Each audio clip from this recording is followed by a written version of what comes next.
It's time to get hot and bothered. Oh, my. You're tuned into the Talking Heat podcast with Hot Sauce Guide and FGC. Welcome to Talking Heat. Slug and Turk, how you doing? Actually, we're going to start with Slug. You're the only person that hasn't lost to gravity this week. How are things going? I'm up. I'm vertical. That's all I can say. There's nothing else to say. I'm vertical. For reference, Turk No, don't had say. an You said it like it's an inside joke, so I don't think you get to tell them. I think just let the masses stew on it. Like maybe y'all learned to fly, maybe you didn't. All right, we'll keep it a secret. No, I want to talk about it now. Yeah, talk about it. Talk about it now. Fucking LeBron James over here took a scooter out. So yeah, Turk took a scooter. Yeah, I was on vacation last week, and I wanted to be athletic, So I got an electric scooter, and because that's peak athleticism, and especially for a morbidly fat man like myself.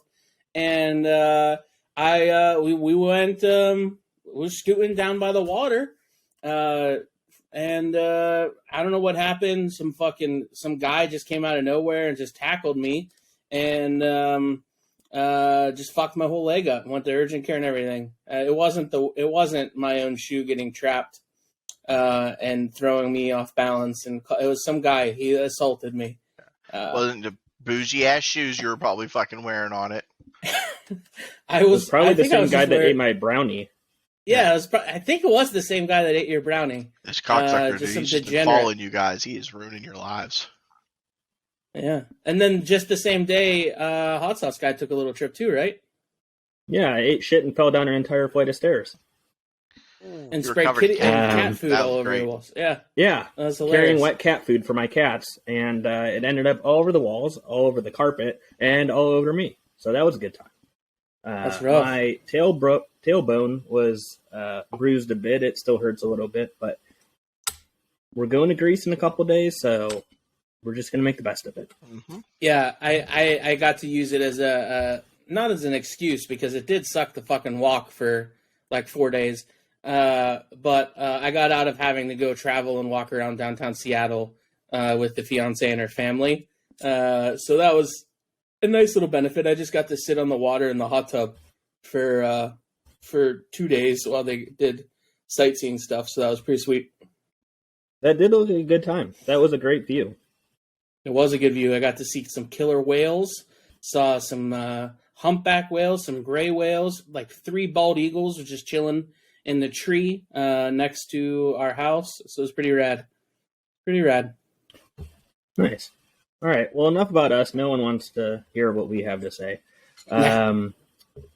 Let's bring in Scott from Lucky Dog. Thank you for coming on today. We really appreciate it. How are you doing? I'm well, thank you for asking. Thank you for having me. Yeah, absolutely. It's been really neat getting to know you since, online for a while, and then it was awesome to meet at Fiery Food Show in March. So we knew we had to have you on at that point. Mm-hmm. Well, thank you. It was a good show. It was fun meeting everybody there, and nice getting back into it after a couple years of not having that festival. That's one of my favorite events, and just the drive out there. I mean, I don't take a lot of time off, so 2 days driving there, 2 days driving home, seeing the sights, stopping through Arizona and New Mexico, and just enjoying the peace and quiet of the road. That I missed a lot after the panorama hit and all the festivals shut down. So it was real nice to be out there, and it was doubly nice to get to meet new people and old friends alike. It was a good time.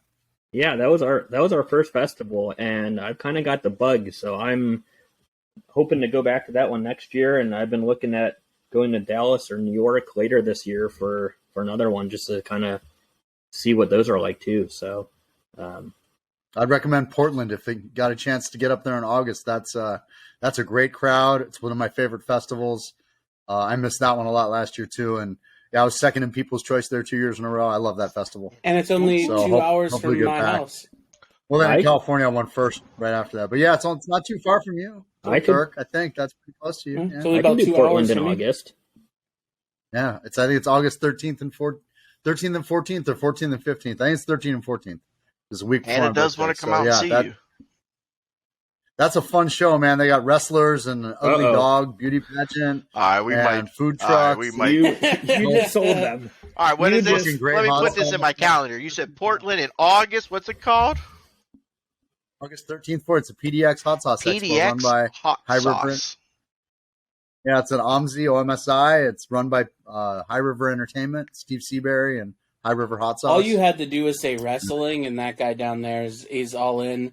He's it's going to be a 30-hour drive, so I don't know if I'm all in off of fucking some shitty mall wrestling, but to see everybody and you put the whole experience in a box, sure. No, it's like the old expression: anything's walking distance if you got enough time. Exactly. The Portland, the Pacific Northwest wrestling scene is actually pretty good. Like, I've gone to 2 to 5 shows. I went to a New Japan show, and if it's still like the local, if it's still those local people that travel in that area, it still would be a good show.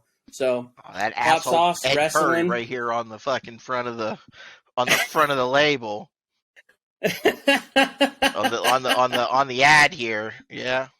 Oh, it's lucha wrestling. I'll come and see some lucha wrestling. That'll be entertaining. Oh, it's a good time. It's a good time. And the people come out to, the people in Portland are really into stuff. So, like, if they have a hot sauce expo, the people that come out are fucking into hot sauce. Yeah. And, sometimes they're like Albuquerque, and they're there for the barbecue and the hot sauce and the show, and it's kind of it's a thing. It's been going for 35 years or whatever. And so Albuquerque's great. No disrespect to Albuquerque. It's my favorite show. But Portland's they like take the energy level of Albuquerque and put it to 11 because they just don't fuck around up there. They're into it, right? Like if they're into it, they fucking come all out and they get into it. Yeah. So the crowd was screaming. Crowd makes a good festival. Slug fell in love with a guy from Portland, so outside of Portland. He made the brownies. He made like these gluten-free brownies. They were cross the boost from Faya and Sam. They made with karma sauce. They had like cherry bomb karma brownies. And I feel like between Hot Sauce Guide and Doug, there were like at least 12 brownies consumed, and some random douchebag. Someone still ate one of my me. brownies. Yeah. They were so good, someone broke into your room just to steal one. But okay, I'm gonna keep this in mind. I'm gonna run this by the household and see if we make a trip out to Portland. I think I'm sold. It's a good time. I recommend it. That's one of my favorite shows. I think I'm sold. But yeah, so we always kind of like to just get to know our guest. Who are you kind of outside of hot sauce? And then how does that bridge into how did Lucky Dog start? And because I'm assuming, and I could be wrong, someone once corrected me, but I'm guessing that you didn't, as 6-year-old Scott, didn't say, I'm going to grow up and make hot sauce. So kind of. Not quite. No, not really. It's funny. It's whenever I do something like this, it's like the Marvel reboot. Okay. And so you get to see how Peter Parker becomes Spider-Man for the 17th time. So hopefully I'm telling the same story over and over again. It's like, otherwise somebody's going to go back on one of these interviews and be like, the fuck's up with Lucky Dog? Man, he's got like 9 different origin stories.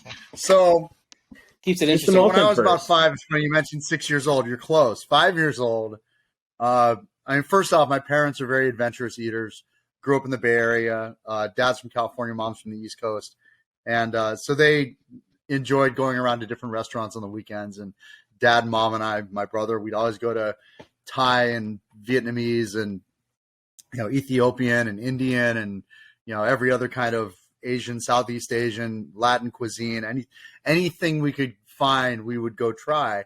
And every culture, seemingly besides ours, which is like ketchup and hamburgers, has some kind of spicy sauce or pickled peppers or something going on, or curries or things on the menu that are, have little chili peppers next to them. And, when you're a little kid, that's what you want is, oh shit, what are the fireworks mean? There's 5 explosions next to this one on the menu. Let's get that. And my brother and I, when I was 5, 6, 7, and he was 8, 9, 10, we'd dare each other to eat like the Chin-Sin, the Chinese firecracker cayennes at Szechuan food. And, who can eat the bigger cayenne pepper? And, after a while, it's like, it wasn't even a dare. It was like, this shit's delicious. Hey, did you try these pickled peppers? This Mexican joint? These are fucking bomb. And so we just got super into it. My brother and I were always into the spicier stuff. My dad's been a spicy eater as long as I've known him, which is my whole life. And like I said, the combination of that and the adventurous going out to different spots, going out to Chinatown or going out to the Indian spots or going out to the buffets. And we would just discover stuff all the time that was crazy spicy and crazy tasty. Now, at 6-7 years old, crazy spicy was like, sriracha maybe, or that one cayenne pepper. And you're like, oh, that's hot, or like that one Thai dish. You get the pad kee mao and you ask for Thai spicy, and they bring it out and they legitimately give you Thai spicy, and you're struggling by the 5th or 6th bite. that was a fun childhood, and so I developed a habit of eating spicy food from a really early age. I had babysitters when I was 5 that were our neighbors. They're from Oaxaca. A real traditional snack in that household is you take fresh orange habaneros and you slice them real thin and you squeeze lemon juice and pinch of salt, and that's it. And you just eat it's not really pickled. It's just lemon juiced, seared, salted habanero rings. And, that's pretty spicy for a 5-6-year-old. And I just loved it. I love the tang. I love the acid. I love the heat. I love the finish, that glow you get afterward after eating it. It's a whole experience, and it opens you up to like the next dimension of food, right? Because you got salty and savory and sour and bitter and all these flavors, but then you got spicy, and that's like a whole nother thing, like just to elevate everything. And so it's funny when people tell me, oh, well, I love food and I love hot sauce, but I don't get it. I don't get why people would, do that to their food. And it's so hard to explain to them. And it doesn't affect the flavor of the food. It enhances it and it elevates it. Another so whatever dimension. you're eating, it can make it better. And if it doesn't, then it's not a good hot sauce, in my opinion. I mean, no, I know everybody makes their thing and does their thing, but if you put it on food and it doesn't do anything to enhance that food and doesn't elevate it, well, why would you go back to that? I could see eating it by itself to get a rush, or adding it to a stew just to get the capsaicin up a little. But it's to be a good hot sauce to me, it's actually got to be that element where, and the hotter you go, the more true it is. It has to be worth it. It has to be worth suffering a little for that flavor, because it enhances your food so much that you don't mind suffering. And that's like the dividing line between condiment and novelty, really, right? I mean, condiments make food better, and novelty's the 9 guys named Chad having a bro down. They're different animals. All due respect to novelty sauces. If it weren't for them, I wouldn't be doing what I'm doing, because novelty sauces kind of kicked the door open to get a lot of awareness of spicy food to a huge swath of the country. But it's all about the condiment for me. I love that feeling, that enhanced feeling where, damn, that falafel was good, but fuck, was it good when I put that hot sauce on it? That's what it's all about for me. That's where the fun comes in, is just makes good things better. So how'd I get started? Fuck, I didn't even get near that question. Sorry. You had to set the groundwork. You had to. No, I always love spicy stuff. That's the background. Long story short, yeah. But I was a project manager for a long time. I had a few careers. I was a horticulturist, which is like project management for plants. And I was a project manager and an IT guy, and I did computer stuff because horticulture wasn't working out, and I lived near the Silicon Valley, and it was the 90s, so fuck it, I'll learn to fix computers. So I did that, and I started doing IT project management. I transitioned from that to healthcare, and then I worked in healthcare for like 12, 14 years, and did project management in healthcare. A lot of it centered around IT stuff because that was my background. And everybody's your boss, and the stress is off the charts, and there's stuff like chain of custody for pharmaceuticals, and I'm dealing with the FDA and the DEA and all this regulatory bullshit. I had to buy $250,000 and $500,000 pieces of equipment for our repackaging plants. I had project managers under me. I had 7, 8, 10 concurrent projects, and I had to be sort of aware of the projects of the people under me and dealing with that stuff and coaching and mentoring. And it was just 70, 80 hours a week and buckets of stress. And just because you're good at something doesn't mean you should do it for a living, because that should have you quit if the stress is off the charts. And so to detox, it was sort of there were a couple little watershed moments that pushed me into doing it. One, I was the kind of guy that everybody knew I liked spicy stuff. So if I watched your house while you're on vacation, you didn't bring me back a shot glass. You brought me back a bottle of hot sauce from wherever it was you went, right? And other countries have stuff that is really hot and really flavorful. And at the time, this is 17, 18, 19 years ago, we had stuff that was either really mild and really flavorful or stupid hot extract. That whole novelty sauce capsaicin burn, and that's blowing it. Up around that. Mm-hmm. Right. It's basically heat for heat's sake, a lot of it. So at one particular night of pizza, I had somebody brought me a bottle of Cheech Marin's hot sauce called the Cheech. And he had a flavor called gnarly garlic. I think he had 3. He's got a mucho mango and a gnarly garlic and some kind of chipotle, and I forget the cute name he had. But the gnarly garlic is a really tasty sauce. It's sharp. It's got little chips of rehydrated garlic, roasted garlic in it. And the flavor is great. But if there's habanero in that sauce, they like waved it over the vat because that sauce is like 0.03 out of 10. Wow. There's no heat. And I was putting on pizza. I was just ranting to my friends. It's such a good sauce for pizza, but it's got no balls. If only the sauce had some heat. What the fuck? And then about a week after that, we went to a barbecue spot in San Mateo called Windy City Pizza. And it's a Chicago-style pizza and barbecue joint. And they had a hot sauce bar. It was one of the few places back then that had like a 5-foot table with 50 kinds of hot sauce on it. Yeah, and there were always different ones every time we'd go. And this is right around when novelty started, really kind of blowing up. And I had too many trust. My level of trust was way too high for hot sauce. I hadn't developed my trust issues yet. And I got like a $30 brisket plate because the brisket was awesome. And I went over to the hot sauce bar and grabbed a random bottle and, how hot could it be? Threw it on. And it was, I forget which of the ones it was, whether it was Black Widow or Dave's Insanity, or it was something that was way too fucking hot and way too bitter metallic extract and just ruined my brisket. And I was pissed. And I just basically threw it away and ordered another one. So I spent $60 for a $30 brisket, and I was mad because I was a man of means by no means. That was a big dinner for me. And so yeah, I was pissed. So I was like, I went on a rant for days. Like, if only something like this could have the flavor of something like this, and then fucking I'm making my own hot sauce. And I started out kind of stupidly. I like grilling stuff, and there weren't a lot of like smoked or roasted sauces out there at the time. So I kind of went backwards. I searched only on like what's the resulting pH and how do you bottle it safely so it doesn't give you botulism. I knew there's some science stuff to it because I have a science background, and so I looked up sort of the pH and the process for hot fill, and so I started making pasteurized sauces by roasting garlic in the oven and grilling peppers on my barbecue. I have some saute barbecue pans, like big 10 by 10 metal pans with holes in the bottom so the flames get through. And what I should have done is looked up recipes because that's, that was smart. Saved me years of making terrible hot sauce. But it also gave me a little kind of an advantage because I was also going about it a way nobody really does, right? So I really kind of found my own path to making something that tasted good and was shelf stable through trial and error, just sort of knowing what my target pH was and what the hot fill process was, and everything else was like, oh, I like roasted garlic. Let's go roasted garlic. So I'm a couple of those sauces are in my lineup right now. Red Label and Pink Label are 2 sauces that I made when I was a straight hobbyist, had no intention to start a business ever. And Red Label, when I came up with that recipe, and after about a year of working on that one sauce, it got really good. That's the one that friends and family and friends of friends were like, hey, you should sell this shit. And then I'd hear that from chefs and restaurant owners and grocers. And now here I am 10 years later selling that shit. So I quit my day job after 6 months of doing both.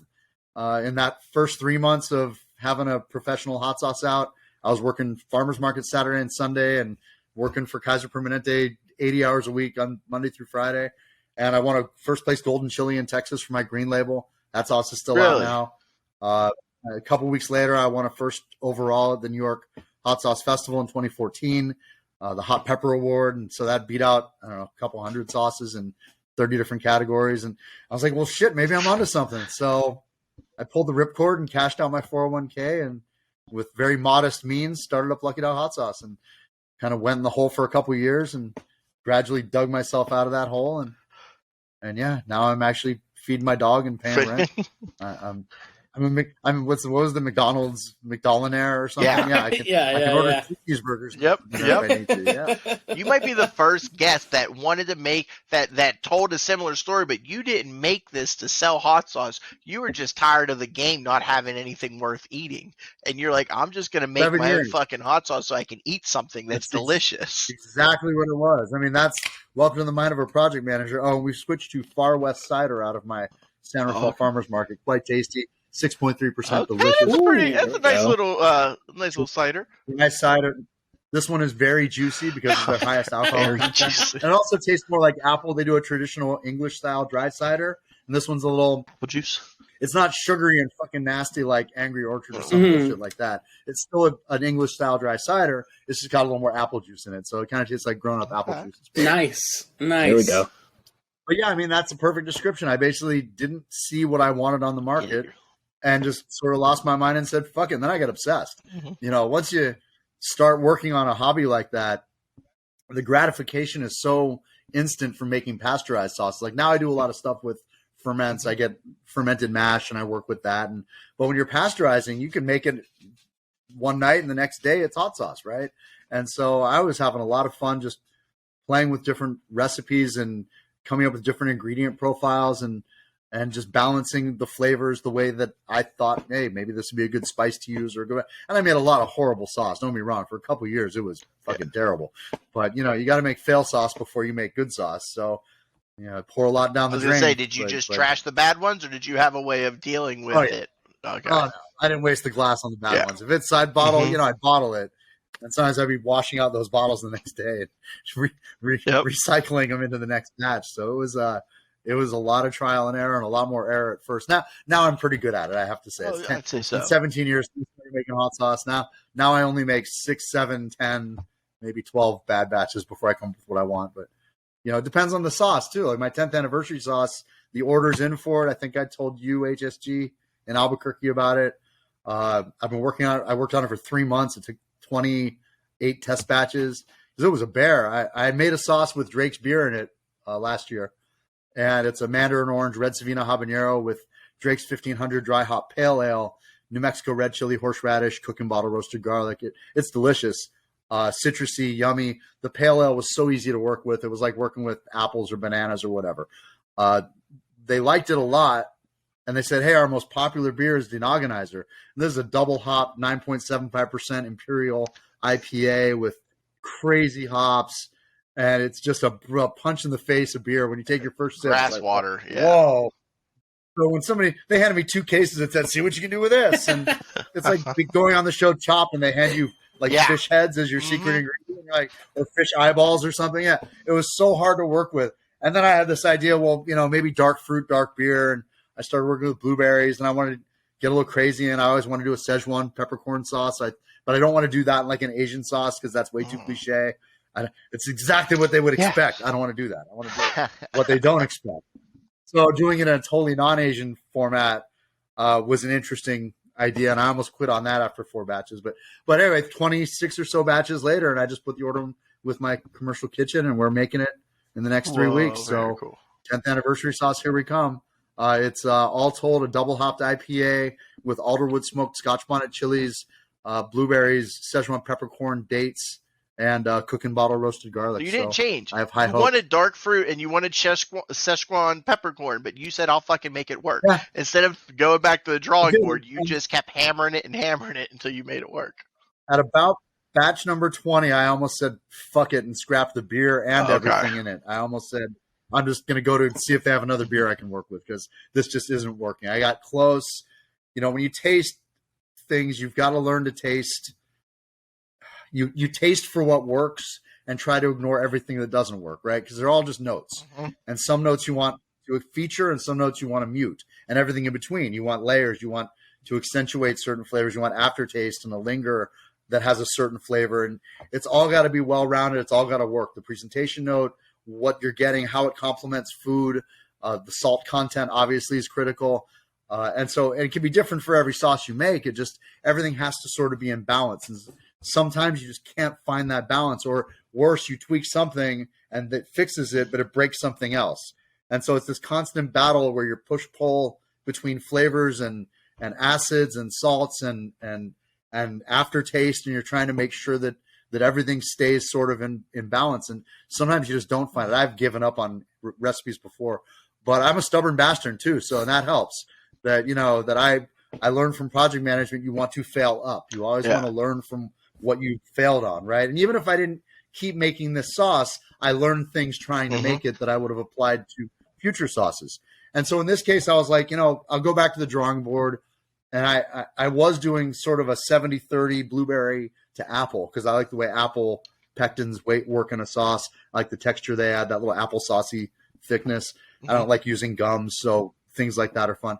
And I just said, what if I just do all blueberry? They fuck that apple.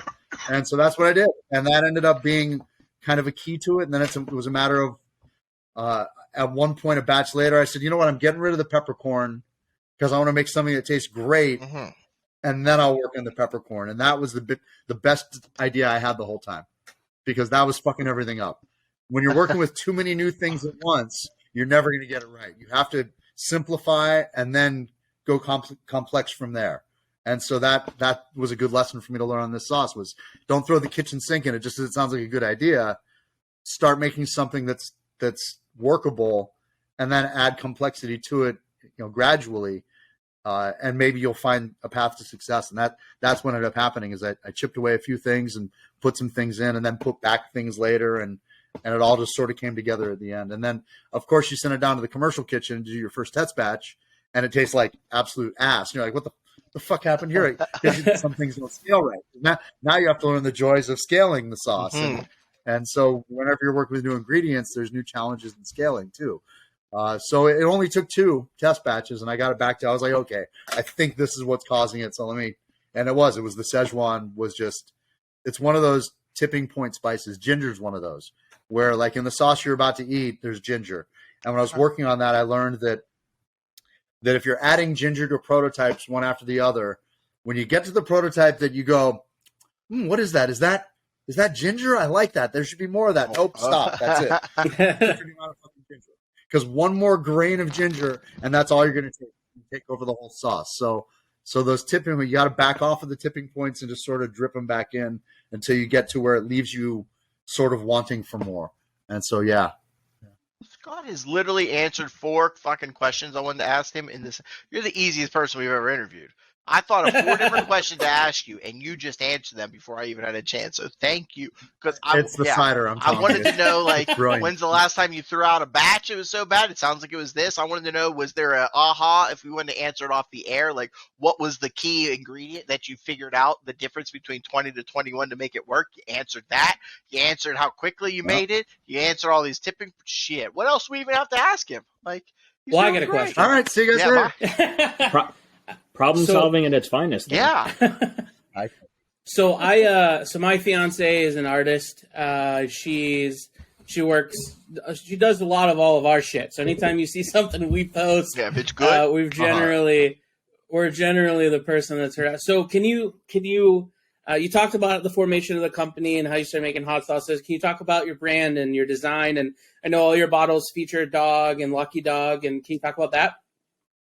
Yeah, of course. Yeah, it's fun because I've done a dozen plus interviews, and you are the very first person to ask me about the label art and how it comes together, and I fucking love that. That's great because my artists are awesome.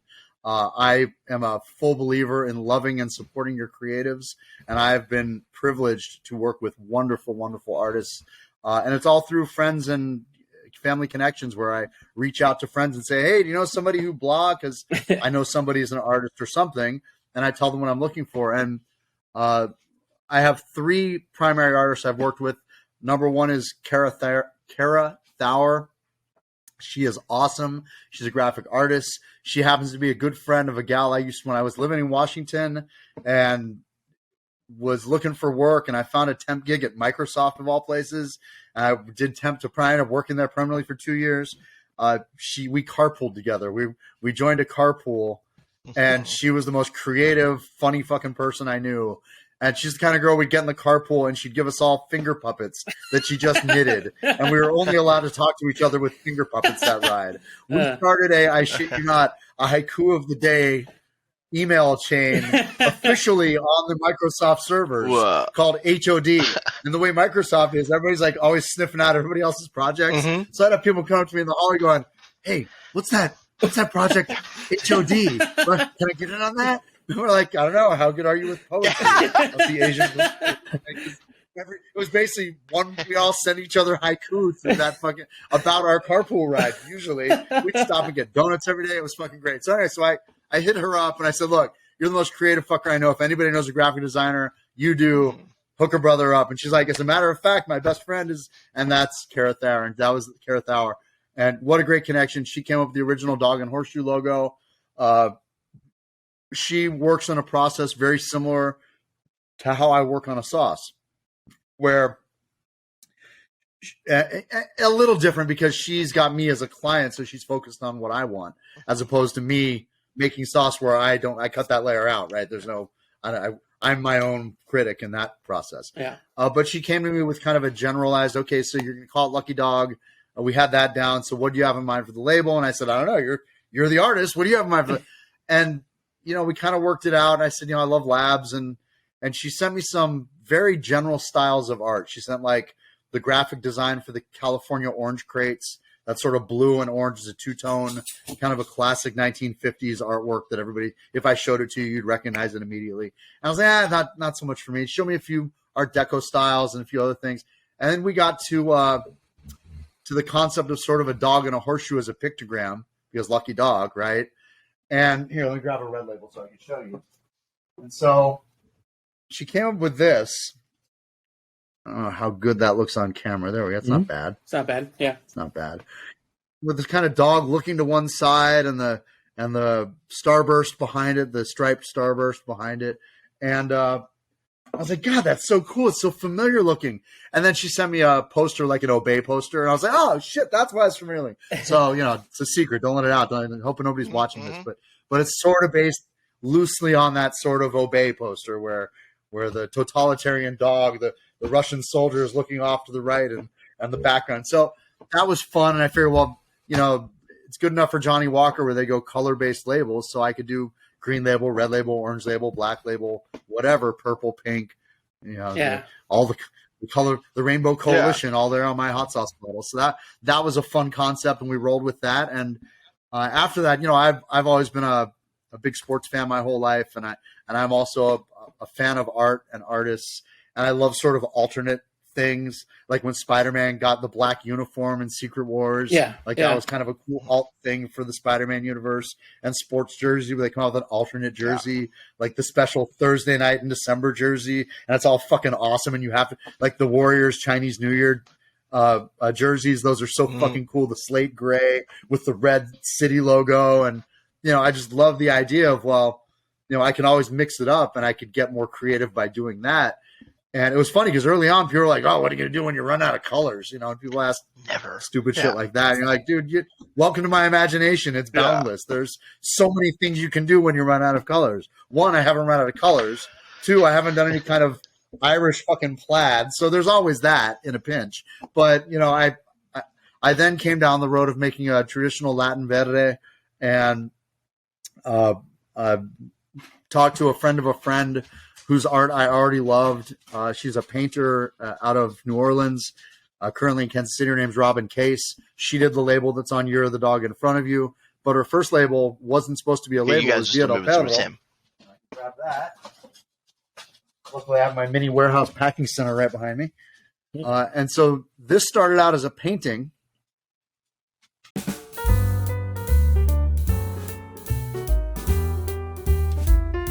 And I'll clip it. I'll put something together. I'll make like a. We'll make it work. I'll make a little graphic that says. Fuck that up. You could have said all this during 6, 5, 4, 3. No, you started with it. What the shit is that? Anyway, so a good friend of a friend, Robin Case, she had posted on Facebook of all places that, hey, she was a displaced artist from Kansas. She was from New Orleans. Katrina hit.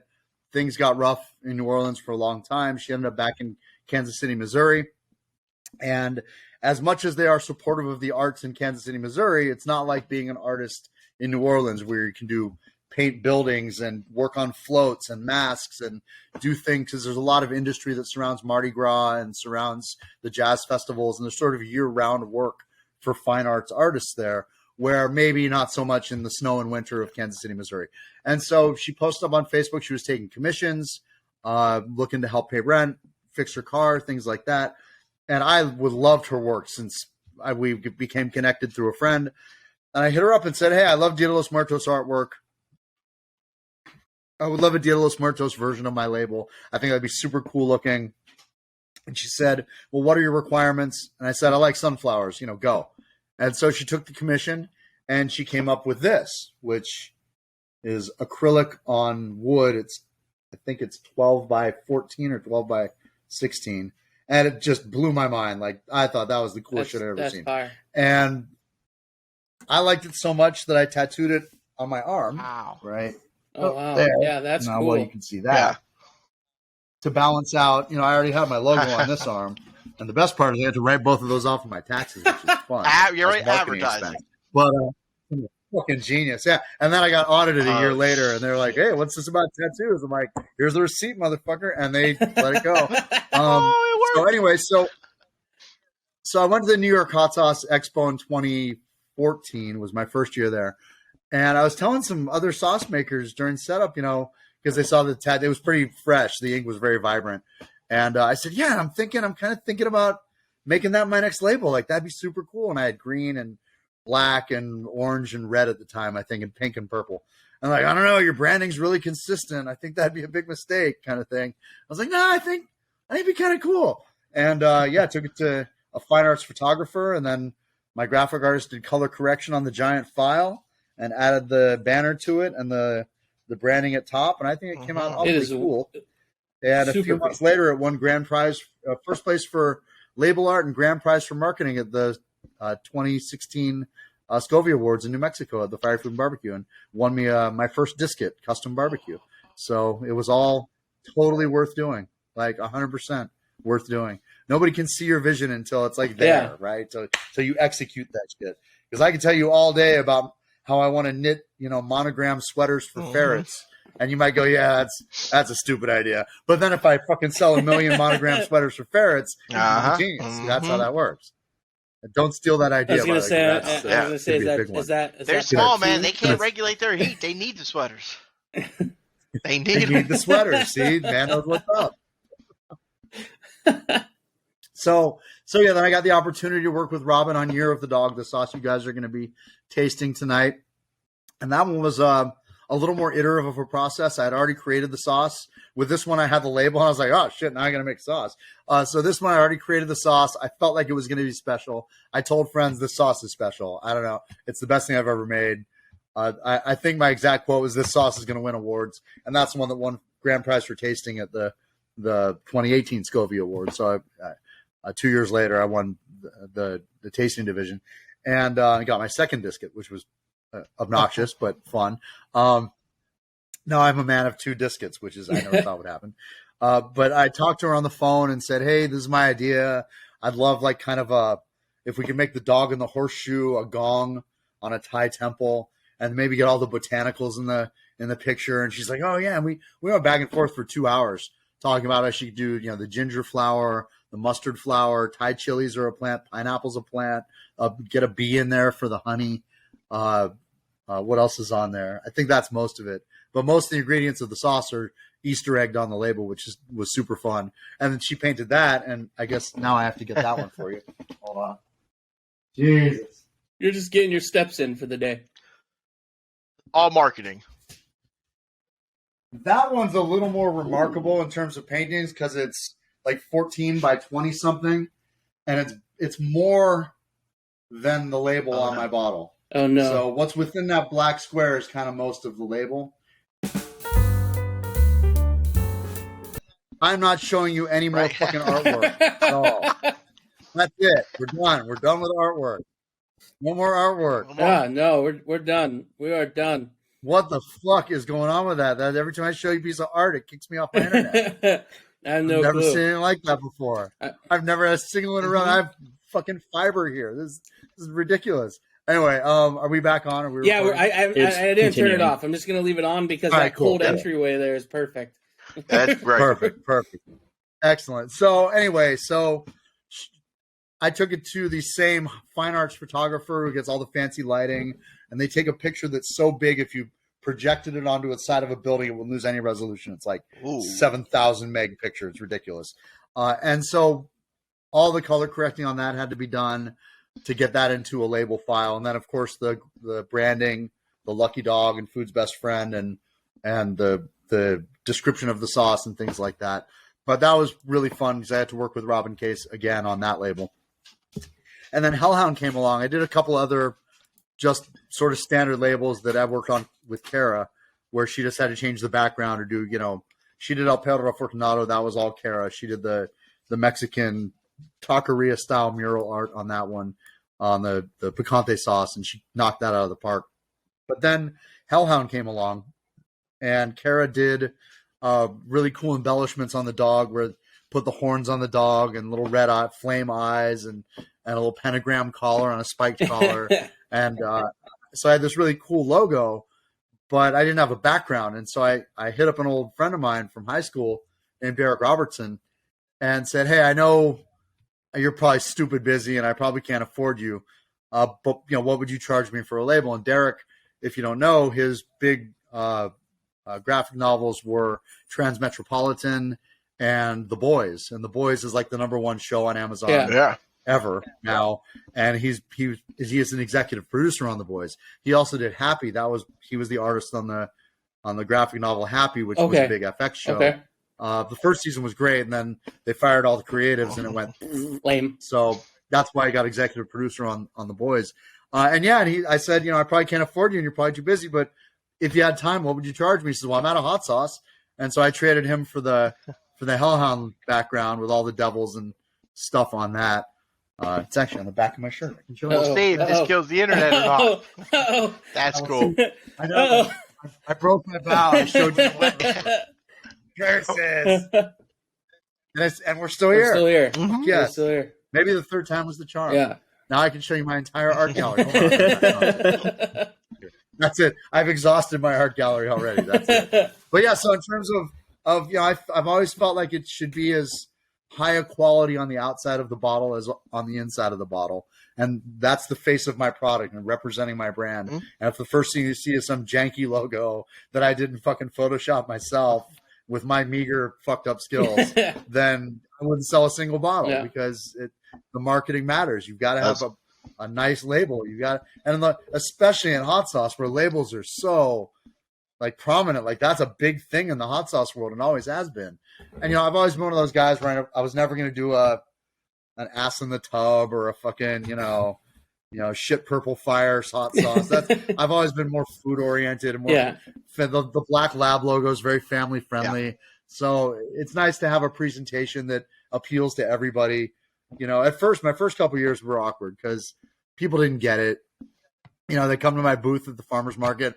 Oh, is this for dogs? I'm like, no, it's hot sauce. Oh, I thought this was for dogs. I'm like, well, no, I think that's them being stupid. That is like, I don't know who would have ever said a Lucky Dog sauce. I can put this on my Purina. I started answering, well, is rooster sauce for roosters? And then they'd get embarrassed and understand why they were an idiot. But, then I started embracing it. Like, well, no, but it got you over to my booth. Yeah. So want to try a little hot sauce? And most people are like, oh, I like hot sauce. Sure, yeah. So it's catchy. It's immediately familiar. People now love my logo. And dog people buy my shirts. And farriers who want, horseshoes buy my shirt. And bikers who like the Hellhound logo buy my shirts. And people like dogs. And I don't care if you're that fucking 50-year-old tatted up biker in the Hells Angels, or if you're some grandma down the street, you like Black Labs. Who doesn't, right? It's the most friendly fucking dog on the planet. Absolutely. So yeah, I love having a big, bold, happy, friendly Black Lab on my label. Now it's also kind of Rorschach's dog. People go, oh, is that a Weimaraner? Yeah. Are you buying the hot sauce? Sure, it's Weimaraner. Whatever you want it to be, cuz. It could be a Great Dane. It could be, whatever a you lot of people say, oh, it's just like my dog. I'm like, okay, then. It's exactly that breed.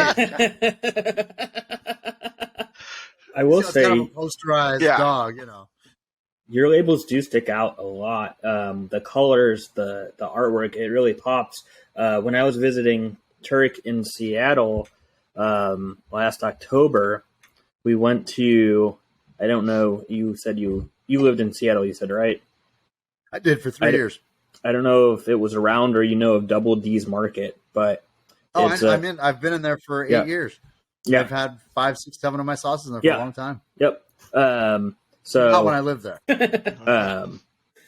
Yes. So thousands of sauces, and there's boobs and ass and labels with just flames, and as you said, people like basically shitting. But pretty much, yeah. I mean, your stuff, and we did see it there.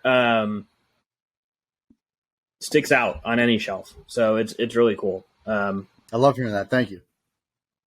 I love it. I personally, no offense to any of the other people we've interviewed or any of the other people we know, I want to be able to read the name of your company. I want to be able to know what the name of the sauce is, and I don't want to have to hide it from my grandmother. There you go. And yours is fantastic. Right, it gives me everything I want. Or you're at a picnic and kids are around, and you pull out something. Let me get that anal seepage, please. Yeah. Yes. No. Some guy wearing a giant cod piece. Yeah. Like, what are you? This is food, man. What are you doing? Exactly. Kids eat hot sauce. What's wrong with you? Right. I want to see a cod piece when I'm about to season my taco. That ain't right. I'm excited. I can't wait. When do we get to try it? We have more questions because we've been talking. See, I said cod piece and you got excited. I did. Listen, man. We don't kink shame here. In fact, I certified or hot sauce guy. Talking heat. Terrible segue. Yeah. Equal rights fights. So, do you want to talk about? Do we want to try the sauce and then talk more about the sauce? Hot sauce guide. I wouldn't recommend it. That sauce is fucking terrible. No, I'm kidding. Go ahead. What do you want to do? I had one more question before we kind of segue into the sauce. Perfect. So you've been on Hot Ones now twice? Once. Okay. Then you have a Heatness exclusive, I guess. On a second time. That would be lovely. I've heard some other stories about it. What is that experience? What was that experience like for you? And how early on was it in your? Did it help with growth and marketing? Did you see a boom from that? I did hear like one story someone was telling me was. So go ahead, Hot Sauce Guide, ask your question, and I'll just do whatever cut works best. I'll try to make it organic. So I was kind of interested in the Hot Ones experience.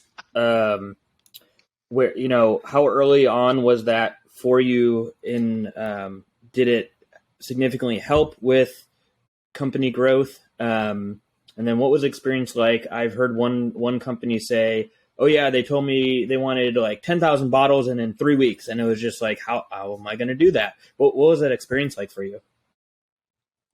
So Hot Ones was an awesome experience for one. It was in my 8th year, I want to say. So it was not early on. I was well into the game by that point. I was doing 7 to 8 festivals a year, plus my 18-day county fair every year, hustling like crazy, also doing farmers markets. At one point I had 2 employees doing 2 markets each. So I was doing 9 markets a week. They were each doing 2 a week. So 13 markets a week in and around the greater Bay Area. And then I was doing Arizona and New Mexico and New York and Oregon and, like I said, the county fair. And I was doing the giant pumpkin festival in fucking wherever that is, out near Sacramento somewhere.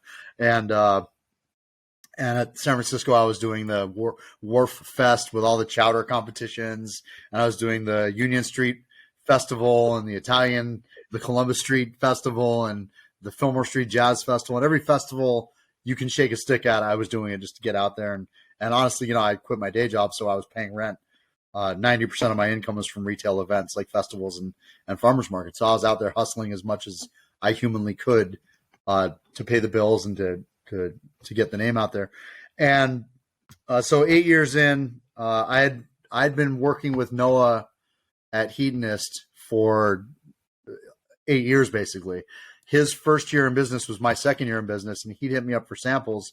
And I sent him samples, and I sent him a list of 8, 10, 12 other hot sauce companies that I knew from the festival circuit that were kind of super gourmet, high-end sauces that I felt were kind of underrepresented at the time. And he brought in most of those brands, as it turned out, over time. And so I ended up in 8.5-ounce bottles. I was, experimenting with plastic for a while, the squeeze bottles, and trying to do a bigger format to get my customers sauce. I was trying to cut some price on, fewer bottles means, I can pass that savings on to the customer and give them a bigger portion for the same amount, roughly, or a better deal on, per ounce.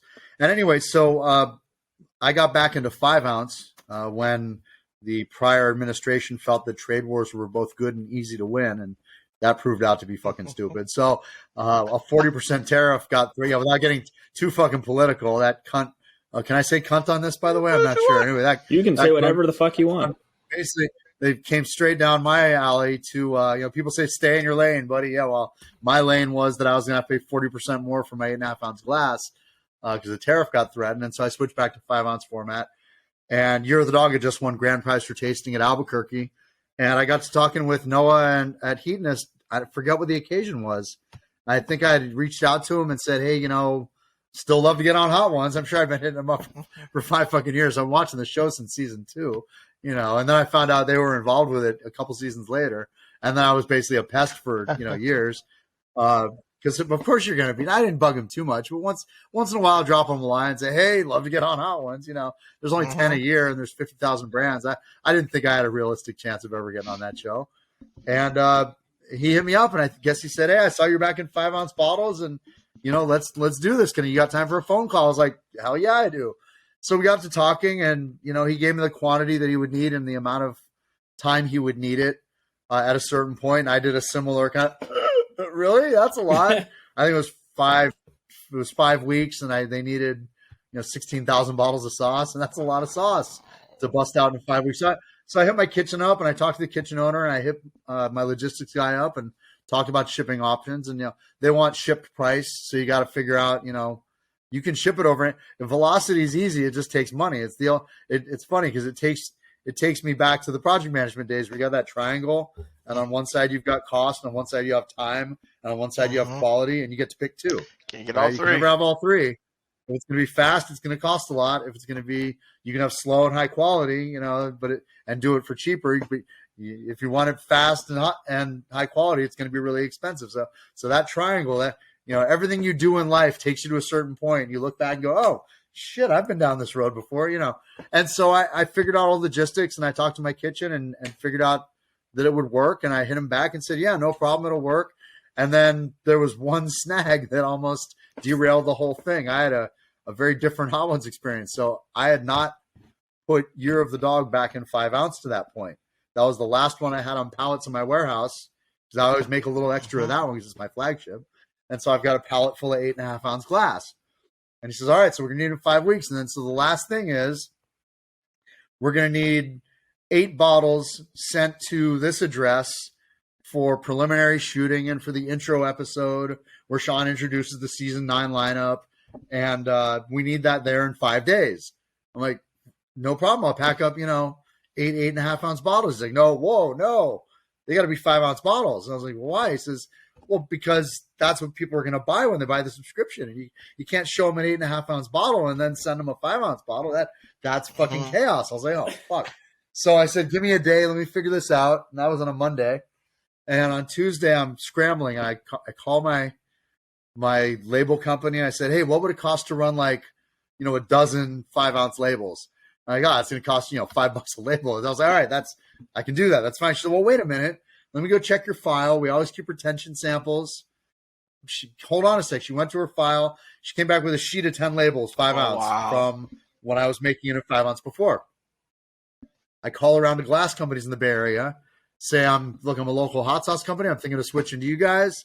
Can I get some samples? They're like, sure. I'm like, hey, can I come and pick those up? They're like, yeah, no problem. So I went out and picked up a case of right there in the spot. I love it.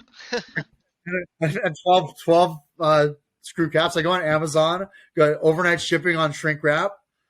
So the black shrink wrap, none of my bottles have black shrink wrap. I use gold shrink wrap because it matches the horseshoe. And so the sauce you see on every episode of Hot Ones, I sent them 8-ounce bottles to use for the wings. And I sent them 5-ounce bottles for principal photography and the intro episode. And then all the episodes, whenever you see the lineup of sauces, the Year of the Dog has a black shrink wrap. I made that in my own kitchen. I opened up 8-ounce bottles, poured them into I was wondering, is that what you did? Yeah. Yeah.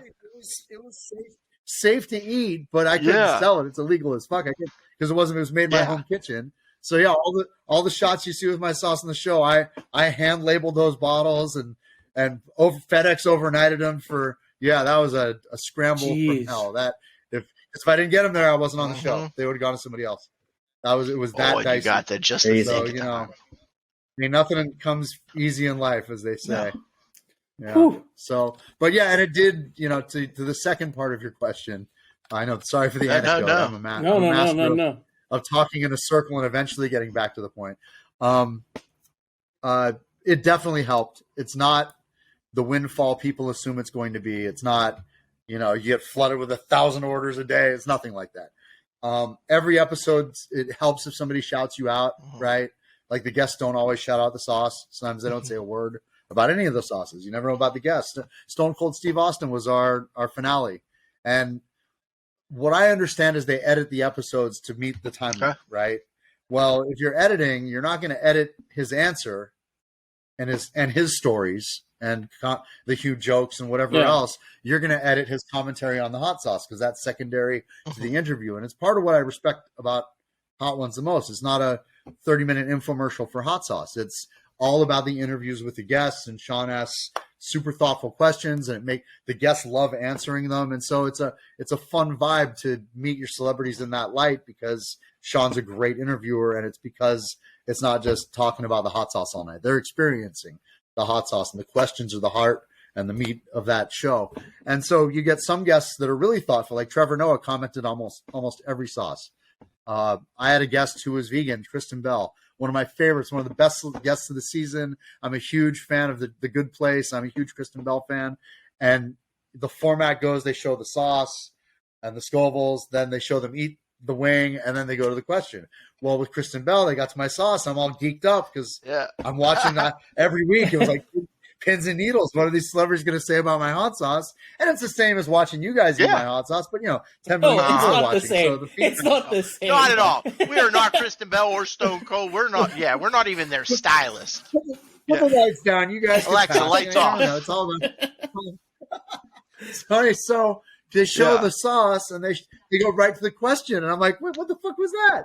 And so I happened to connect with the producer of the show on Instagram, and I sent him a note and said, hey, why did Kristen Bell eat my sauce? She said, oh, she's a vegan, and she ate all vegan wings, and 2 of the sauces that season had honey in them, and Year of the Dog was one of them. She doesn't eat honey, so she didn't eat my sauce.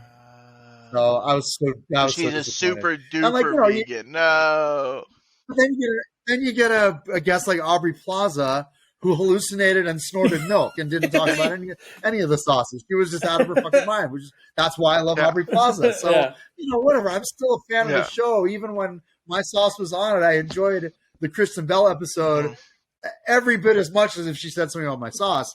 I got really lucky, and there were 13 guests. 7 of them shouted out my sauce a little bit or a lot. Trevor Noah said it danced across his tongue like Fred Astaire. Yeah. Adam Devine did a little happy dance. Jonas Brothers spent the first episode set the bar way too high, because the Jonas Brothers, like Joe Jonas goes, "Ooh, I like this one," and his brother Nick says, Kevin says, "Me too," and Nick gets a close up and goes, "Tasty, not too spicy," and then it hit him, and the toys hit, and they all coughed and started reaching for the milk, and he goes, "Oop, it's a creeper," and then somebody took that and spliced it with the anti-oop chick, and that went viral for like 1 million views. It was Jesus Christ, I'm never using this app again. The fuck is Riverside? Anyway. I'm so sorry. So it's all right. It's not the exponential leap that it could have been, because 5-6 weeks after my season aired, the pandemic hit, and I lost 30 or 40% of my wholesale business. I lost 30-40% of my retail farmers markets were down. It's all sort of come back a little bit over time. But my web orders quintupled, like 5 times the web orders, because people would get that sauce in their subscription and want to try other stuff I made. I picked up a big account, retail account from that, Home Goods. I also picked up Cost Plus World Market. So it got me into a couple big chains. That helped. But a lot of my wholesale, what it did was it helped offset what I lost because of the pandemic. I was in 300 or 400 small mom and pop stores, and maybe 100 plus of those went out of business. They couldn't do demos because the health department shut down all kinds of tasting and whatever. And so business just came to a crawl.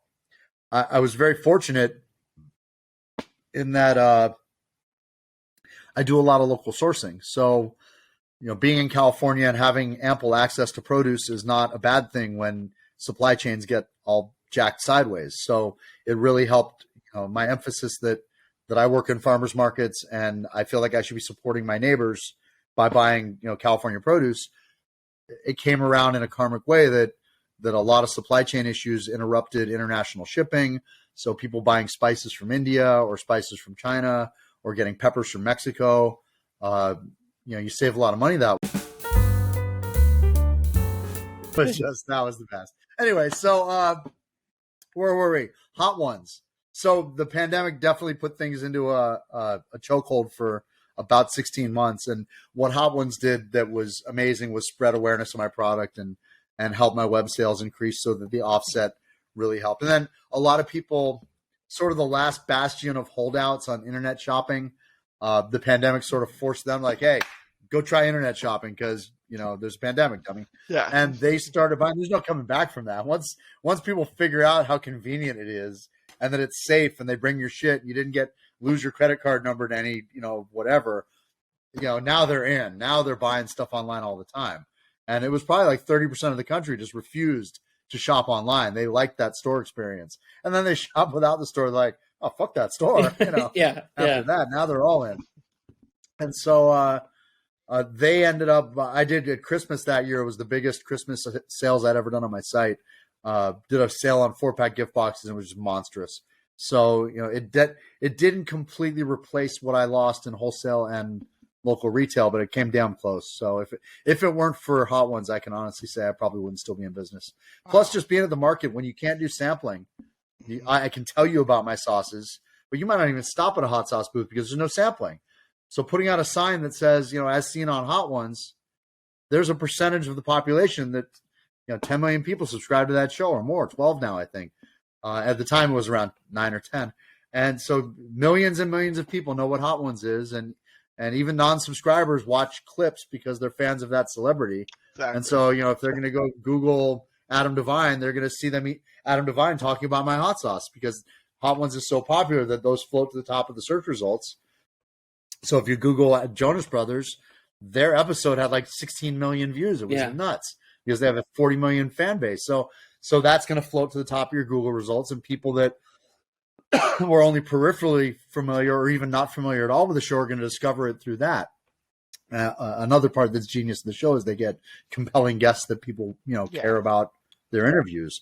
And so the show helped more than I can even say. Like I said, I would not be sitting here talking to you, or if I was, it'd be, I had a hot sauce back in the summer of 2008, kind of thing, where I'd be retired and working somewhere else and reminiscing fondly about the life of a sauce maker I once had. And so, you never know. Don't give me too much credit. I could fail tomorrow. I'm not assuming shit. But yeah, nobody's bulletproof. But I'm definitely out there. I'm definitely having fun. I'm definitely still selling hot sauce. I just did 2 big farmers markets this weekend. I do them every weekend. Cool. My county fair is coming up in June, July. So that'll be fun. That's 18, 12-hour days of 500,000 people coming through. Wow. Hopefully I don't get breakthrough COVID. That's new worries to add to the list. I did Albuquerque. After an hour, I gave up on masking. It was stupid. Nobody could hear me. And if you can't hear you, they're all going to talk to each other. And I was like, you know what? Fucking, I'm vaccinated. If I'm going to get COVID, I'm going to get COVID. And it was a little stupid. There was a little beer in that decision. I'll admit it. It was not entirely me talking. Mm-hmm. And I threw the mask down. And 3 days, probably 10,000 people a day, demo after demo after demo. There was not a time that I didn't have 8 wide by 3 deep at my booth. And by some fucking miracle, I didn't get COVID. So I talked to a Kaiser advice nurse about that. When I got back, I felt super fatigued. Turns out work is hard and you get fatigued, right? But I drank a shitload of coffee and a shitload of alcohol and then, just drove home 2 days. So of course I'm fatigued. Oh, you're tired? No shit. Yeah. And so the advice nurse said, I said, surely I've got COVID, right? She said, well, take your test. But, for every breakthrough infection you hear about, there's 95 people that were exposed but didn't get it. But you don't hear about them because they didn't get it, right? So you hear about the 90-10 rule, right? You hear the most from the 10% than you do the 90% you know nothing about. So vaccines work. They're just not 100% effective. And so, yay science, 95%. If there's any proof the vaccines work, it's got to be me because Albuquerque is a purple state. I'm sure there were people who weren't vaccinated at that show, shaking my hand and yelling in my face from this close. Yeah, so go vaccines, right on. But that was the first test. The fair, I'm probably going to wear a mask because I can use amplification at the fair. Okay. So I'll have a little speaker on my hip with a headset mic. Oh, yeah, that'd be cool. That'd be cool. Oh, I probably could use that mic for this. Anyway. But yeah, we all like when we were on the floor and like walking, navigating, we kind of kept ours on, but we tried to stick to the perimeter in Albuquerque, so that way, just because it was packed. I also don't like I don't like crowds generally as a big man, right. and add that to just heavy traffic. It was a lot. But I think it's time, motherfuckers. I think it's time. Yeah, before the internet goes out again. Before the internet goes out. But I mean, we're uploading at a good rate now, so I don't know. Maybe it was fixed. But we've just been talking about this. I've been smelling it. It's literally just sitting in front of me. The aroma. It's been on my desk for 5 hours. My whole room smells. So it's a Thai chili pineapple with toasted onion, roasted garlic, toasted sesame, honey, ginger, Aleppo pepper, Chinese mustard, agave, and lime in a rice vinegar. So it rolls off your tongue. Briefly, while we get this ready, what inspired you to make this, or what was your thought process? What were you shooting for? So it was a very specific incident. I was working on a prototype for my brown label, my mustard chipotle sauce, my ridiculously tasty mustard chipotle. And on the final prototype batch, every batch I make, I didn't know it was the final. You don't know until you're finished. But every batch I make, I have a little ramekin, and after it's pasteurized, I'll pull a little off and put it in the ramekin to cool before I bottle it, because I want to try it kind of right away. It opens up a lot and changes a lot in the bottle as it's still cooking in the bottle, and things open up, and as it cools, it changes a little. But I can get a little bit of an idea, like 80% idea of what it's like by tasting it. And so I'm tasting it off the ramekin. I'm still stirring the kettle before I bottled it. And it was the first sauce I'd used mustard in. And I thought, God, I love the way this mustard plays in this hot sauce. And man, I should do another hot sauce with mustard in it. And, trying to stream of consciousness while you're stirring a kettle, I thought, I could do like an Asian style sauce and use Chinese mustard. And I could call it Year of the Dog. I mean, it really all just sort of formed that directly and that connectedly and that quickly.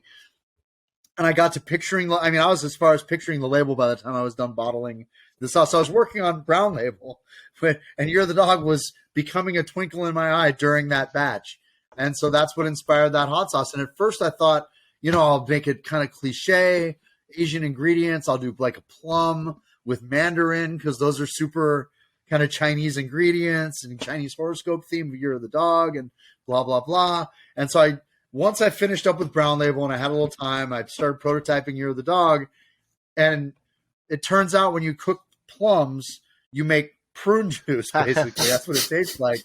So I was making spicy prune juice with mandarin, and it was fucking disgusting. I was like, nobody's going to want this. This is terrible. What the fuck? And so I scrapped that. And after 4 or 5 batches, I gave up on it completely.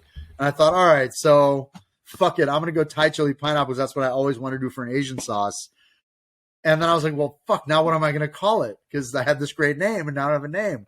So I went to Google and I'm starting to look around, and I typed in Year of the Dog to learn more about, the horoscope.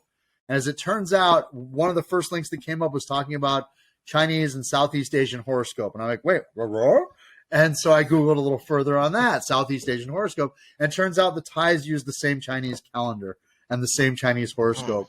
And so scored a lucky break on that one. And instantly my Year of the Dog was back on. So that's why it's still called Year of the Dog. And then the Thai theme formulated around the peppers. Good for you for not just saying, close enough. Thai, Vietnam, Korea, whatever. It's all Year of the Dog.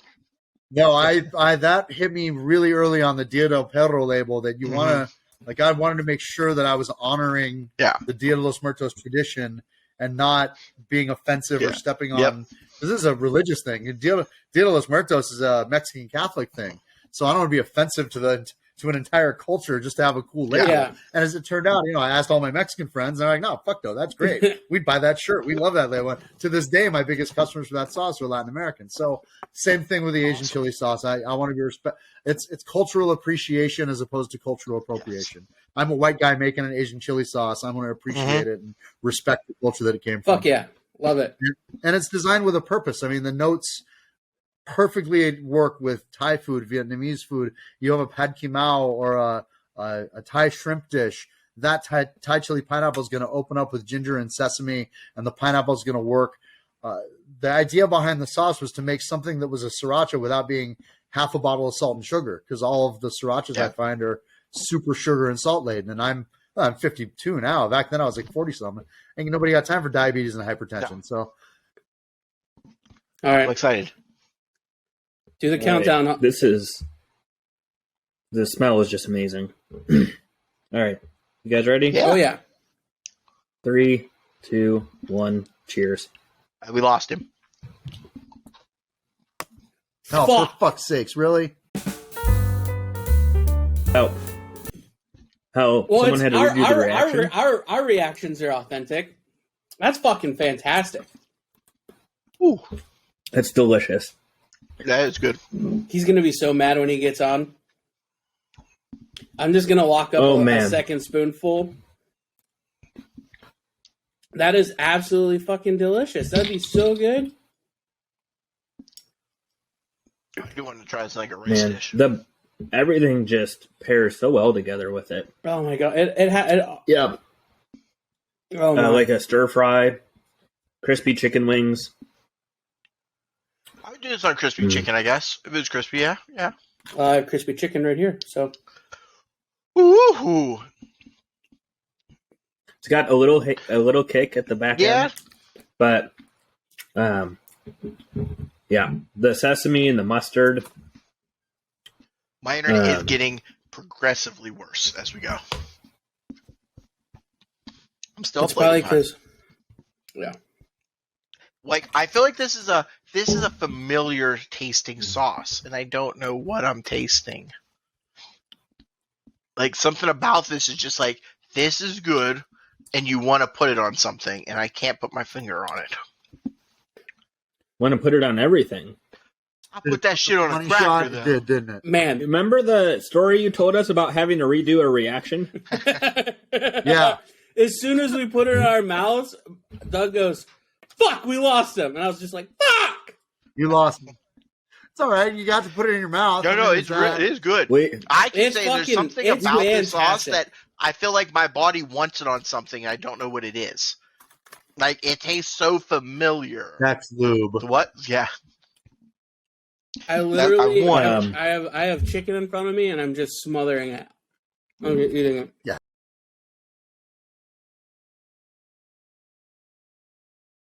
It's so fantastic. Thank I you. love it's the- very low sodium sauce. It's a savory pineapple. It's got, I think, a respectable heat. It was on the show as 4 out of 10 on hot ones. I think it's closer to 5, 6. Los Calientes is a good sauce. I think Year of the Dog's a teeny bit hotter than it. So, but they got to slide you in. And That's 5 is Hannah's Los favorite. Calientes. Hannah always, every time she gives it to me, she wants me to be unbiased, but she always licks her finger after she puts it into the shot glass for me, and she's like, "I think Los Calientes is a little hotter than this." She goes, but so that's her favorite sauce. So it's funny that you think this is a little hotter, or no? Which one do you think? A teeny bit. But it's more of the difference is that Los Calientes is a forward. I was thinking that too. The Thai chili is the back of the palate heat. Like a habanero hits you harder up front, whereas the Thai chili is sort of you get the pineapple sweet and then the heat creeps in. This is absolutely fantastic. I mean, I've already just been doing spoonfuls. Just smothering Every so often chicken. when I review, I just sit there and do spoonfuls of sauce. And sometimes the next day, I did buckshot from Cajun, the Kaboom series, and the next day a few spoonfuls. That was not fun. But there are times that I'll sit there and just literally eat spoonful after spoonful and do a half bottle. And this is one of them. I mean, it's addicting. The sweetness pairs so well with the mustard and the toasted sesame. It's fantastic. Thank you. You've been talking beef or chicken. I'm house. So I find that sauce's best quality is that it adapts to what you put it on. By being a little bit light-handed with the heavier ingredients like the ginger and the sesame, if you put it on, again, pad ki mao with chicken or a shrimp curry dish, you're going to get a lot of ginger and sesame notes opening up. It's going to kind of fall into that sweet heat cliche Asian chili style sauce. But then if you throw it on tacos al pastor and flip the script, the sesame and ginger disappear. and the pineapple opens up with that pineapple marinade on the pork. Yeah. And if you pour it on a plate and dip a ribeye into it, it tastes like a Polynesian barbecue. So it's almost like you marinated in, Polynesian sauce. And so it really adapts to what you put it on, which I have friends who love it on pizza. They put it on a Hawaiian style pizza with the pineapple and pork. And it just adapts. It doesn't make your pizza taste Asian. It just sort of opens up on different foods differently. And part of that is having low sodium sauce, and part of it's being a little light-handed with some of the more, like I said, the heavier ingredients. I always want the dominant flavors of that sauce to be garlic, pineapple, and Thai chili. And so all the accents, it kind of frees up the sauce to be its own thing. Whatever you put it on, it works. And so if you put it in pho, for example, you don't taste pineapple at all. It just tastes like a sweet heat Asian chili sauce. But instead of a Hui Feng rooster sauce that's second ingredient, salt, third sugar by content, this has no sugar. It has half their salt. So, by doing low sodium, I find sauces tend to, they pull from the food because the food's seasoned, right? Your food has salt on it. And so if the sauce has, like, you taste the sauce in a spoonful and you're like, ooh, that salt's perfect. Well, to me, that's too much salt. Because then when you put it on food that's already got salt on it, now you just made a salt bomb, right? So you can't really put some hot sauces on like a Philly cheesesteak or a shawarma because those are kind of salty meats, right? But I like to think that any of my sweet heat sauces would go great on either of those things because they're going to borrow salt from the food that they go with, and it helps them to adapt to that food because you're letting the food drive the meal and the salt's accentuating it, or the sauce is accentuating it, as opposed to, putting it on something and having it just taste like that sauce. So it's a different approach to, light-handed, I think, is always a little best with seasonings. It's funny because chefs I know are complete salt addicts. And if I barbecue and have them over for a dinner or something and, work all day on food, I have one friend, I will not name her. The first thing she does is pulls a salt well out of her purse. Wow. I shit you not. She opens it up. I'm like, you're not going to taste it first? It's the most offensive thing to me that you could possibly do for somebody who's cooking for you. Always taste it before you start. Always. Salt your food before you taste it. It drives me insane. But, some people just are very salt. You got to taste that. Alcoholic. And so, a lot of my sauces are pretty low sodium. I think that one's 40 or 50. I don't have the label in front of me, but it's probably somewhere in that range. 60. 60, I was close, yeah. So Tapatio, by comparison, is about $1.10. Okay. For just kind of a good middle-of-the-road hot sauce. No, I want to try this on everything now. I want to try this on a chicken bacon ranch. I want to try this on my favorite beef Thai fried rice. I want to put it on pizza. I do want to see how it tastes and just like it's a good accoutrement. It's going to bring out all the flavors, and I want to see how it meshes well. I want to see what it does to all my favorite dishes. Well, if you're going to do something like grill with it, because again, the year that it won, the first place category was what do they call that category? It's like all the exotic sauces. Okay. It's called. I can't remember this right now. Too much beer and cider. It was the World Beat. Yes, the World Beat category. Got it. Sometimes that helps. I don't know why. Just touch yourself somewhere. Rub the head. Get the brain juices going. Hey, non-judgmental podcast. Yeah. So, won first place in the World Beat. It won grand prize for taste, so it beat out a higher score than anything in any category: jerky and chips and barbecue sauce and spice rubs, pepper powders, hot sauce, all that stuff. But then it also won first place in the Cook It Up division as I did a Thai fusion tequila prawn dish using basically, it was the simplest recipe ever. I thought this has no chance of winning, but I'm going to enter it. And it was just, I threw it together in my kitchen in one go: tequila, honey, lime, and Year of the Dog hot sauce. And that was it. That was the entire recipe. And it beat out everything in the marinade and basting. So what I do with that sauce too is I'll take a ramekin and pour about a quarter bottle in. I'll put in a big dollop of molasses and a little fresh cracked black pepper. And if I'm grilling up chicken or a pork loin, I'll baste it in that as it goes. Because the only thing the sauce doesn't have to be like a barbecue glaze is the sugar content. Because it's just got pineapple sweetness. So the molasses helps it caramelize onto the meat, and it makes a killer baste. So, like I said, quarter bottle of that, dollop of molasses, fresh cracked black pepper. Boom, you got a barbecue marinade for pork, for chicken, for a tri-tip, and it just gives that nice Asian flair on it. I never considered that with the Lucky everything Sugar. else is in the bottle. I definitely was just thinking my chicken thighs that I put in the air fryer. I kind of want to coat them with the Lucky Dog and throw them in the air fryer and see what's up. But maybe I will put a little black pepper and the dollop of the molasses first. Either molasses or honey, either way. And then you get that nice caramelization on it in the air fryer. I love my air fryer. I've got a combo 9-in-1 pressure cooker. One of those big ass monsters that does everything. Yeah, I got one. I used to make carnitas. It took me 5-6 hours to braise pork juice and foil and juice and foil. Now I cheat like hell. I put it in the pressure cooker for 70 minutes. Not good. It falls apart tender. Then I put on the air fryer top and squeeze juice in 5 minutes, squeeze juice 5 minutes, and it's just cheat code carnitas in an hour and a half. It's great. You're speaking my language. You're speaking my language there.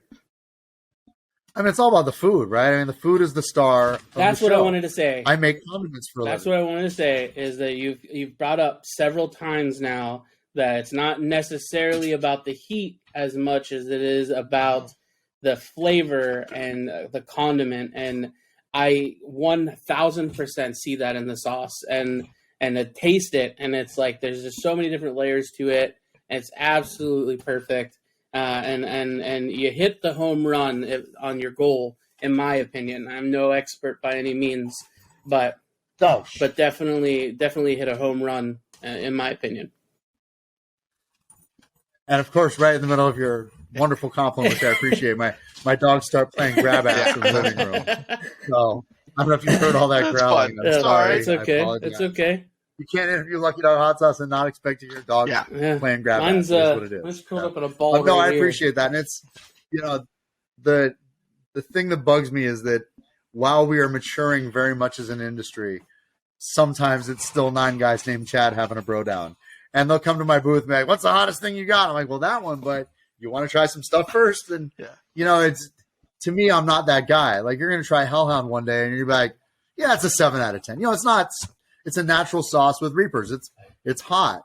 But I'm still of the philosophy that, wait, you put hot peppers in a bottle and it was hot. My mind is blown. You must be a wizard. I mean, that's not, to me, it's like putting water in a bottle and going, I have the wettest water. Come try my wet water. I put water in a bottle. Are you impressed? Because that's not impressive. It's just you put something in a bottle. So heat is like the easiest thing you can do as a hot sauce maker. Is I could buy mash and sell you a bottle that's 80% mash. I just tried a sauce that I thought very much was like that, and I was like, well, what the fuck? Where's what? It's just like I just bought a bucket of mash and took a big spoonful. That's not. Why would I put that on my food? It's easy, and I also, again, don't want to disparage novelty sauce makers. I think there's a niche for that, and it brings people to our business and to our industry. So there's room for everybody. And if it weren't for them paving the way, then yeah. But I feel like we've also matured beyond that a little bit now. Like, there's a lot of good gourmet shit out there. There's so many brands that I love, and I don't care if it's their mildest sauce or their hottest, but they're delicious. And to me, that's, at the end of the day, I go and I'm a good cook. I cook good food. I go to get good grub in town. I've got good restaurants near me that do Korean and Vietnamese and Thai and Ethiopian and Mexican and Colombian, you name it. I've got all the time in the Bay Area. I've got a melting pot of food restaurants around. If I'm going to bring a bottle of hot sauce with me, it's got to make the food taste good, or I just ruined a perfectly good $20 dinner with, some stupid hot whatever that didn't taste great. Yeah.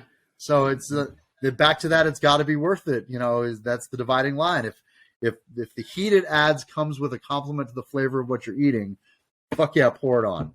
But if the heat you add is just heat for heat's sake, and worse off, distracts me from what I need, what I bought, what I made, what I lovingly cooked in my oven or grilled or went out and spent good money on, now I'm pissed because now I just detracted from my dining experience. It's not, if it was about the hot sauce, I'd skip the restaurant and put a straw in the bottle like a juice bottle, right? But that's not what it's about. Yeah. Well, we really appreciate you coming on. I know we had a couple internet technical difficulties, but it's okay. You'll take care of all that in post. I already have the wheels turning and how I'm going to do it, and I think as long as it works out the way that's going in my head, it's going to be pretty fucking funny. So hopefully. See, in my head, I'm picturing a little clipped video of me going, somehow taking my words and say, Sriracha is the best. Ah! And then you're going to show that as you go viral. Salt. You're going to sell it to fucking Hui Fong for like $1 million. Everybody's going to hate me. I'll be the next main character on Twitter. It'll be great. I'm all for it. I'm all for it. There's no marketing. But Turik's a tech wizard, so I'm confident that we'll piece it together by the time this episode comes out in a few weeks. So, excellent. Before we let you run, where can everyone find you? Both in I know like you're in Cost Plus World Market, so both online and then in any major retailers. Where can people get some Lucky Dog hot sauce? So about a random smattering of 100 home goods stores have 3 flavors, and I think they will have another 3 in about 3 weeks. I don't know where. It went out to 6 of their distribution centers. So the way home goods works is their whole philosophy is we want you to discover something when you come to our stores. So they won't even tell me where it's going. Like I wish they would, so I can tell my customers that I'll go buy them out. It'd be great. But they went to 6 big DCs all across the country. So in some go to Home Goods, check out their hot sauce selection. You might get lucky, find either El Perro Fortunato or Pink Label or Year of the Dog, which you guys had tonight. I'm in a number of local and small businesses around the country. You go to my website, luckydoghotsauce.com. There's a stores link. You put in your zip code. It will show you a Google map of stores that are near you. If nothing comes up on that map, you can order online. The best quantities for ordering, I ship priority flat rate. So 4 bottles ships the same as 1 bottle. 1 bottle is obviously not as good a deal as 4 bottles when you factor shipping in. I don't know why anybody buys 1 bottle and pays as much for shipping as they do for the bottle. That's a terrible value, so please don't do that. 5 bottles is equally terrible. At least go 8, 9, 10, because those are – I max out at 10. Or similarly, 11 to 14. Don't buy 11. Might as well buy 14. So not to push you into bigger sales. Once you get a bigger box, you might as well fill up the box. Like once you get a second box, fill the damn box. And it says it all over my website. So yeah, fill the box. The gift boxes are great. They're already discounted. You can leave me a note if you want a specific selection. I'm happy to do that. And then the events I have coming up, I'm doing the Alameda County Fair June 17th through July 10th. That's 18 12-hour days from Wednesday to Sunday, plus Monday to July 4th. There's big bands. There's, I think last year we had Night Ranger and Night Ranger, baby. Okay. Yeah, we had a Beatles cover band, and we have big bands from 30 years ago, right? So they're on the We Really Need the Money tour. Yeah. But we get some current. There's some current country music if you like country. There's some current pop. There's some current Mexican kind of rock and jazz. Well, yeah, there's 18 days, so they fill it up with music. There's monster trucks and motorcycle jumping. The fair's fun. Yeah, it's a good time. It's the biggest county fair in my area. And then after that, I'll be at the Portland Hot Sauce Expo in August 13th, 14th, I think. And that'll be a good time, too. So that's at OMSI, OMSI, right on the river in Portland. Hell yeah. Well, I think you may have convinced us to meet you out there in Portland. So and farmers markets. I do Grand Lake, Oakland on Saturday. Every Saturday that I don't have an event. And if it's not raining, I feel like a whiny bitch. And Sundays in San Rafael Civic Center in Marin County. That's a fun one too, because that's one of the biggest ones in California. There's 300 plus tents there, vendors, not all hot sauce, but a couple hot sauces, live music, and probably 15, 20,000 people a day. And it takes place at the Frank Lloyd Wright Design Civic Center building, which is a crazy building with like 1,000 arches and spires, and it's just nuts. And that was the last piece of architecture I believe he did. And I take it for granted. I'm there every week. That's my view. And I sort of like this week I looked at it, I was like, holy shit. You forget when you're at there, the spot. It's like if you worked in Niagara Falls, you probably stop giving a shit about Niagara Falls, right? But yeah, so I'm in San Rafael on Sundays. I'm in Oakland on Saturdays. Yeah. Awesome. Well, again, thank you so much for your time, and it was awesome getting to hear your story and get to know you a little bit better. So thanks again. We really appreciate it. Thanks for listening to another episode of Talking Heat. Be sure to subscribe on your favorite podcasting platform so you never miss an episode. For more information, visit talkingheat.com.